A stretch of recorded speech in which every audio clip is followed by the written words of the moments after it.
13వ అధ్యాయం ప్రారంభించుకుందాం. ఈ 3వసారి నేను మీ యొద్దకు వచ్చుచున్నాను. 2-3 సాక్షుల నోట ప్రతి మాటయు స్థిరపరచబడవలను.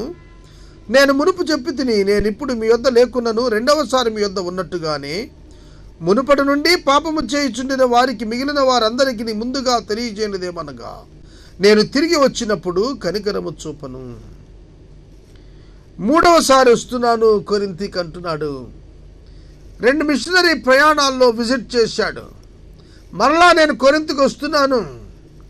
వచ్చేటప్పటికి మునుపు పాపం చేస్తున్న వారు మారు మనసు పొందక ఆ విధంగానే ఉండిపోతారేమో అని వారికి ముందస్తుగానే నేను తెలియజేస్తున్నాను. అలా ఉంటే నేను వారి పట్ల కనికరం చూపనంటున్నాడు. అంటే అర్థం ఏంటి? పౌలు ఒక కొరడా తీసుకొని వాళ్ళను కొట్టి హింసిస్తాడని అర్థం? అది కాదండి. నేను కనికరం చూపును అంటున్నాడంటే ఒక తండ్రి ఒక బిడ్డను హెచ్చరించినట్లుగా హెచ్చరిక చేస్తున్నాడు. నేను ఊరుకోని మిమ్మల్ని, మీరు జాగ్రత్తగా క్రమశిక్షణలో ఉండకపోతే నేను మిమ్మల్ని ఊరుకోనని ఒక తండ్రి అంటాడు. చూశారు? అలాగున విశ్వాసుల పట్ల ఆత్మీయ తండ్రిగా తన అధికారాన్ని ప్రదర్శిస్తున్నాడు పౌలు భక్తుడు.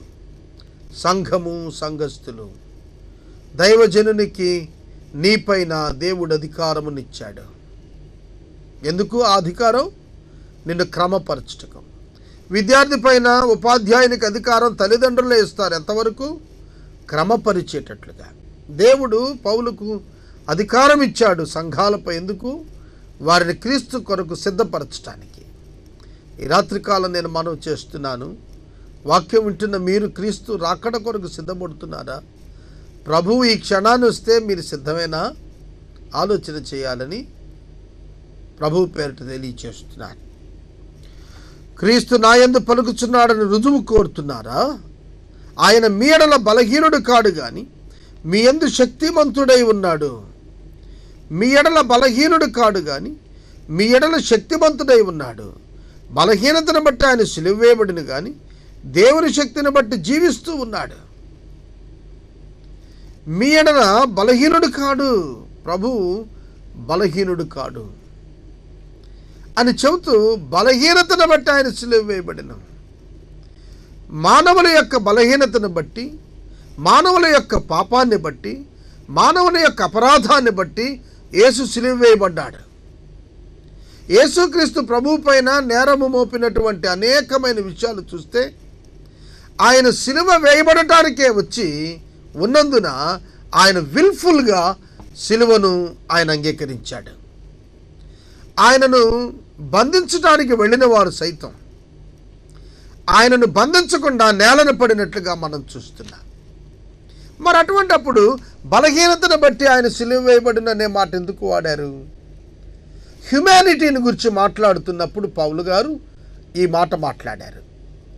అలాగే అపోస్తల కార్యముల గ్రంథంలో మనం చూస్తున్నప్పుడు మీరు ఆయనను సిలువ వేసి చంపిరి కానీ, జాగ్రత్తగా వినాలి, మీరు ఆయనను సిలువ వేసి చంపితిరి కానీ దేవుడు ఆయనను బ్రతికించెను అని చెప్పాడు. కనుక ఫిజికల్ ఫామ్లో ఉన్నటువంటి ప్రభువును గురించి పౌలు మాట్లాడుతున్నప్పుడు ఈ బలహీనత అనేటువంటి పదాన్ని వాడాడు. వాస్తవంగా క్రీస్తు వారి పట్ల బలహీనుడు కాదని పై వచనంలో చెబుతూనే ఆయన పరిపూర్ణ మానవుడిగా కనపడ్డాడనేటువంటిది వివరించటానికి ఆయన మానవుడు పొందిన సమస్త అనుభవాల గుండా వెళ్ళాడనేటువంటిది రుజువుపరుస్తూ వచ్చాడు. మీరు విశ్వాసము గలవారే ఉన్నారో లేదో మిమ్మల్ని మీరే పరిశోధించుకుని చూచుకునడి, మిమ్మల్ని మీరే పరీక్షించుకోండి. చూడండి, మనలో ఎవరికైనా జ్వరం వచ్చిందనుకోండి, మనము మెడ మీద చేయబెట్టుకొని చూస్తాం, లేదంటే నుదుటి మీద చేయబెట్టి చూస్తాం. మనకు మనమే పరీక్షించుకొని ఒళ్ళు వేడిగా ఉంది, జ్వరం వచ్చినట్టుగా ఉంది, తల దిమ్ముగా ఉంది, జలుబు చేసినట్టుగా ఉంది, స్వపరీక్ష చేసుకుంటూ ఉంటాం మనం. మరి ఆధ్యాత్మిక విషయాల పట్ల స్వపరీక్ష చేసుకోమా? ఏమిటి నేను ఇలా అబద్ధాలు ఆడేస్తున్నాను, ఏమిటి నా నేత్రము లోకాశ చొప్పున పరిగెడుతోంది, నా కాళ్ళు పాపం వైపు పరిగెడుతున్నా ఏమిటి అని స్వపరీక్ష చేసుకోవాల్సిన అవసరం లేదంటారా? పౌలు గారు చెబుతున్నాడు, మారు మనసు పొందండి, స్వపరీక్ష చేసుకోండి, మిమ్మల్ని మీరే పరీక్షించుకోండి, మిమ్మల్ని మీరు విమర్శించుకునే ఎడల మీకు తీర్పు ఉండదు. పౌలు గారు ఆ విషయాన్ని రోమాపత్రికలో కూడా చెప్పారు. నన్ను నేను విమర్శించుకొనను, నాలో నాకే తప్పు కనపడదు అని చెప్పిన పౌలు గారు మిమ్మల్ని మీరు విమర్శించుకోండి అని చెబుతున్నాడు. రెండు కోణాల్లో మాట్లాడుతున్నాడు. నన్ను నేను విమర్శించుకుంటే, నన్ను నేను పరిశీలించుకుంటే నాకే తప్పు కనబడదు, అయినప్పటికీ దేవుని ఎదుట నేను సరిగా ఉన్నాను అని నేను చెప్పజాలను అన్నాడంటే, ఎంత నేను పాపము లేని వాడిని భావించుకుంటూ వచ్చినా ఏదో ఒక కార్నర్లో ఒక అపరాధ సంబంధమైనటువంటి అంశం మిగిలే ఉంటుంది. దీనినే యోహాను వ్రాసిన మొదటి పత్రిక 1వ అధ్యాయంలో చెప్పాడు. మనము మన పాపములను ఒప్పుకొని ఎడల ఆయన నమ్మదగిన వాడును నీతిమంతుడును గనుక ప్రతి పాపము నుండి మనలను విమోచించి విడిపించి పవిత్రులుగా చేయును. చూడండి, ఈ వచనాల్లో గనుక మనం చూచినట్లయితే, మనము ఆయన వెలుగులోనున్న ప్రకారం మనము వెలుగులో నడిచిన ఎడల మనం అన్యోన్య సహవాసం గలవారమై ఉందుము. అప్పుడు ఆయన కుమారుడైన యేసు రక్తము ప్రతి పాపము నుండి మనలను పవిత్రులుగా చేయును.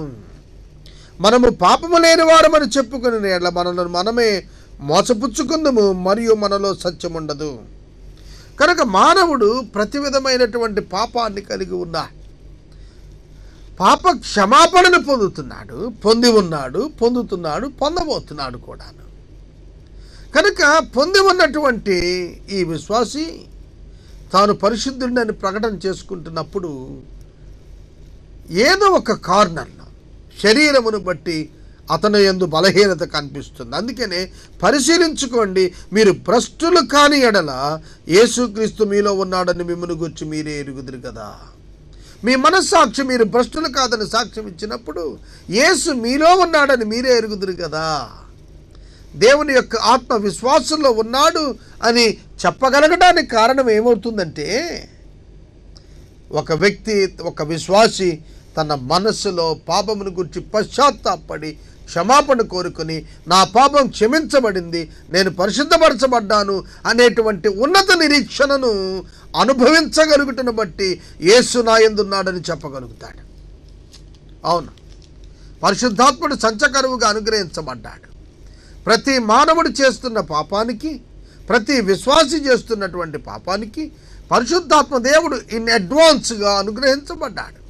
ఆయన నీతిని గురించి, తీర్పుని గురించి, లోకాన్ని గురించి విశ్వాసిని ఒప్పింపజేయగలిగినటువంటి వాడు, ఒప్పింప చేస్తూ ఉన్నటువంటి వాడు. కనుక క్రీస్తు మీలో ఉన్నాడో లేదో మీకే అర్థమైపోతుంది అంటున్నాడు పౌలు గారు. మీరు ఏ దుష్కార్యమైనా చేయకుండా ఉండాలని దేవుని ప్రార్థిస్తూ ఉన్నాము. మేము భ్రష్టులము కామని మీరు తెలుసుకుందరని నిరీక్షిస్తున్నాను.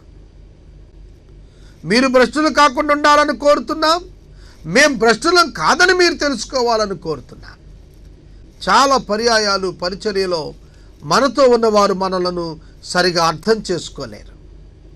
కొన్ని పర్యాయాలు మనము స్పిరిచువల్ ఇన్ఎఫెక్టివ్ లేదా భ్రష్టులము అయ్యాము అని భావించే అవకాశం కూడా ఉంది. వారు భ్రష్టత్వంలో ఉండి మనలను భ్రష్టులు అనుకునేవారు కూడా కొన్ని రకంగా ఉంటారు. అటువంటి వారు గుర్తెరగాలి.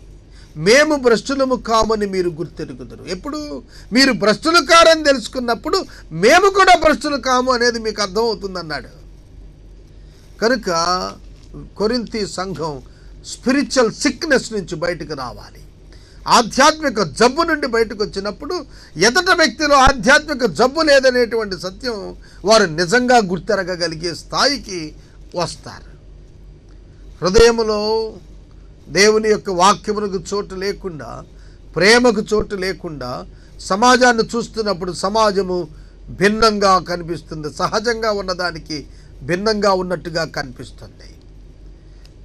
కనుక ఈ రాత్రికాలం మనం జాగ్రత్త పడదాం. మీరు ఏ దుష్కార్యమైనా చేయకుండా ఉండాలని దేవుని ప్రార్థిస్తున్నాం. మేము యోగ్యులమైనట్టు కనపడాలని కాదు, కానీ మేము భ్రష్టులమైనట్టు కనబడినను మీరు మేలైనదే చేయవలనని ప్రార్థిస్తున్నాం. వండర్ఫుల్ అండి. ఒకవేళ నేను మినిస్ట్రీలో ఉన్న నేను భ్రష్టుడను అని నువ్వు అనుకుంటే, నేను కోరాల్సింది ఏమిటంటే అట్లీస్ట్ నువ్వైనా మేలైనది చెయ్యాలని నేను కోరుతున్నాను. పౌలు గారు చెబుతున్నటువంటి మాట, సోదరుడా, సోదరి, మేము భ్రష్టులము అని మీరు అనుకున్నా మీరు భ్రష్టులు కాకుండా చూసుకోండి, మీరు మేలైనది చేయండి అని చెబుతున్నాడు. మీరు సేవలో సరిగా ఉండరు, మీరు సేవ చేయరు, కానీ ఎదుట సేవ చేస్తున్న వ్యక్తిని విమర్శిస్తూ పోతారు, పాడైపోయాడని ప్రకటిస్తుంటారు. దానివల్ల ఏమిటి ప్రయోజనం? పౌలు అంటున్నాడు, అట్టి వారితో నేను వచ్చినప్పుడు మీ పైన కనికరం చూపని అంటున్నాడు. పౌలే కనికరం చూపకపోతే ప్రభు ఏం చేయాలి? ప్రభువు రెండవ రాకడలో తీర్పరిగా వస్తున్నాడు, జాగ్రత్త. విశ్వాసి నిన్ను గద్దించే స్థితిలో ప్రభువు వచ్చేట్టుగా నీవుంటే నీకెంత ప్రమాదం ఒకసారి ఆలోచిస్తావా? మేము సత్యమునకు విరోధముగా ఏమీ చెయ్యనేరం కానీ సత్యము నిమిత్తమే సమస్తం చేస్తూ ఉన్నాం. వండర్ఫుల్ అండి. మేము సత్యమునకు విరోధముగా ఏమీ చేయనేరము. ఈ స్టేట్మెంట్ నేను నువ్వు చెప్పగలిగితే ఎంత ఆశీర్వాదంగా ఉంటుంది. అవును, సత్యమే మన యొక్క మెయిన్ మోటివ్ అయి ఉండాలి, సెంట్రాలిటీ ఆఫ్ ద లైఫ్ అయి ఉండాలి. అదే మనలను ప్రోత్సహించేదిగా, మనలను నడిపించేదిగా ఉండాలి. సత్యము లేకుండా ఏమి నేను చేయలేనంటున్నాడు పౌలు. ఈ రాత్రి నువ్వు నేను చెప్పగలుగుతామా? నీ హృదయంలో, నా హృదయంలో సత్యము యొక్క స్థానం ఎంతవరకు ఉంది ఆలోచిద్దాం. ఎక్కడ పడిపోయామో మనకు తెలుసు, సరి చేసుకుందాం. మేము బలహీనులమై ఉన్నను మీరు బలవంతులై ఉండిన ఎడల సంతోషిస్తాం. ఇంతకంటే కావాల్సింది ఏముందండి? మనలను విమర్శించేవారు మనకంటే గొప్ప సేవకులైపోతే అంతకంటే కావలసిన ఆనందం ఏముంటుంది? కాబట్టి మీరు సంపూర్ణులు కావాలనే మేము ప్రార్థన చేస్తున్నాం. కాబట్టి నేను మీ వద్దకు వచ్చినప్పుడు పడద్రోయుటకు కాక మిమ్మల్ని కట్టుటకే ప్రభువు నాకు అనుగ్రహించిన అధికారం చొప్పున కాఠిన్యము కనపరచుకున్నట్లు దూరముగా ఉండగానే ఈ సంగతులు రాస్తూ ఉన్నాను. మిమ్మల్ని కట్టుట కొరకు నేను ఈ మాటలు రాస్తున్నాను, మిమ్మల్ని నిర్మాణం చేయటానికి ఈ మాటలు రాస్తున్నాను. ఎంత మంచి మాటలు చెబుతున్నాడండి. సంఘాన్ని నిర్మాణం చేయాలి కానీ సంఘాన్ని పడగొట్టడానికి ఏ సేవకుడు పని చేయకూడదు. విశ్వాసం మరొక విశ్వాసిని నిలబెట్టడానికి ప్రయత్నించాలి కానీ పడగొట్టడానికి ప్రయత్నం చేయకూడదు. సేవకుడు విశ్వాసి సేవకుడిని నిలబెట్టే ప్రయత్నం చేయాలి కానీ పడగొట్టే ప్రయత్నం చేయకూడదు. తుదకు సహోదరులారా, సంతోషించండి, సంపూర్ణులై ఉండండి, ఆదరణ కలిగి ఉండండి, ఏకమనసు గలవారై ఉండండి, సమాధానంగా ఉండండి. ప్రేమ సమాధానములకు కర్తయగు దేవుడు మీకు తోడై ఉండును. పవిత్రమైన ముద్దు పెట్టుకుని ఒకరికొకరు వందనములు చేసుకునండి. పరిశుద్ధులందరూ మీకు వందనములు చెప్పుచున్నారు. ప్రభువైన యేసుక్రీస్తు కృపయు, దేవుని ప్రేమయు, పరిశుద్ధాత్మ సహవాసమును మీ అందరికీ తోడై ఉండునుగాక.